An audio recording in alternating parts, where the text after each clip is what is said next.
Le Moshi Moshi Nippon Festival est une initiative japonaise pour diffuser plus largement la culture nippone auprès des résidents étrangers pour qui l'entrée est gratuite.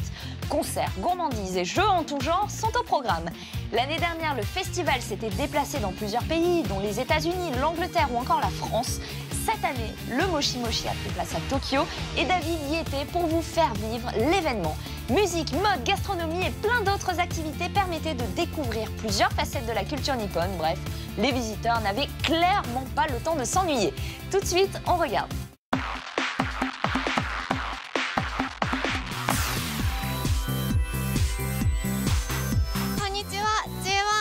Salut à tous. Alors on a l'air d'être dans un événement très traditionnel puisque je suis avec une très belle Oiran, une courtisane de très haut rang. Mais en fait pas vraiment puisque nous sommes au Moshi Moshi Nippon, un événement dédié à toute la pop culture du Japon. C'est près du quartier de Shibuya, dans le grand centre Tokyo Taikukan, que près de 22 000 visiteurs se sont rassemblés le temps d'un week-end pour la dernière édition du Moshi Moshi Nippon. Un festival qui se traduirait en français par quelque chose du genre « Allô, le Japon ?» Le concept, c'est de faire un festival pour les fans du Japon, que les étrangers, mais aussi les Japonais, puissent apprécier. Et pour cela, nous avons de la musique, des défilés de mode, de la gastronomie et aussi beaucoup de stands sur lesquels les visiteurs peuvent expérimenter différentes facettes de la culture japonaise.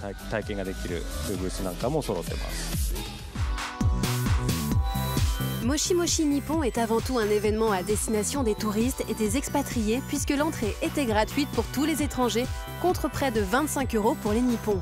Résultat, on croisait des fans du Japon d'un peu toutes les nationalités sur les stands, y compris des Frenchies.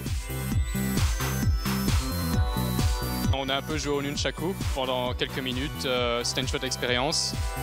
Il y a des choses dont on ne va pas parler puisque on a un peu honte de l'avoir fait. Ça inclut des déguisements un peu bizarres. On s'est bien amusé, on a fait un peu le tour, on a vu des choses qui nous plaisaient, une chouette ambiance, donc voilà. Cette année, les jeux vidéo et les attractions high-tech étaient également de la partie. On pouvait notamment regarder un concert de Kyary Pamyu Pamyu en réalité virtuelle ou même s'initier au pilotage très précis d'un drone. Les visiteurs qui viennent ici peuvent à la fois toucher, mais aussi piloter un drone tout seul. C'est très amusant. En fait, tout le monde entend parler des drones à la télévision, mais la plupart des gens n'en ont jamais utilisé un en vrai. Donc c'est dans ce but que nous avons construit ce stand. Dans l'ensemble, les visiteurs étaient plutôt ravis, même si l'accent était peut-être un peu trop mis sur le kawaii et les aspects délirants du Japon au détriment de la culture traditionnelle. Je pense que le côté culturel pourrait être un petit peu plus développé ici, peut-être un petit peu plus grand. Beaucoup de booths étaient juste au sujet de... On ne sait pas trop pourquoi des fois, c'était juste prendre des photos, ce genre de choses. Tout ce qui est maquillage, etc., ça prend peut-être un petit peu trop de place et on pourrait encore développer encore un peu plus le côté culturel, parce que c'était vraiment vachement intéressant.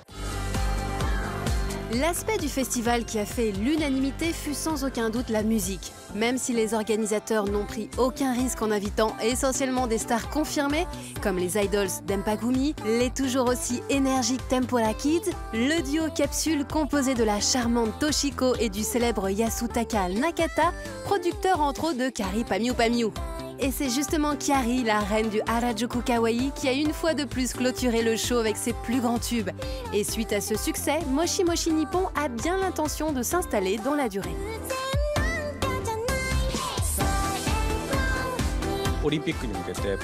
Avec les Jeux Olympiques de Tokyo qui approchent, nous avons de nombreux projets.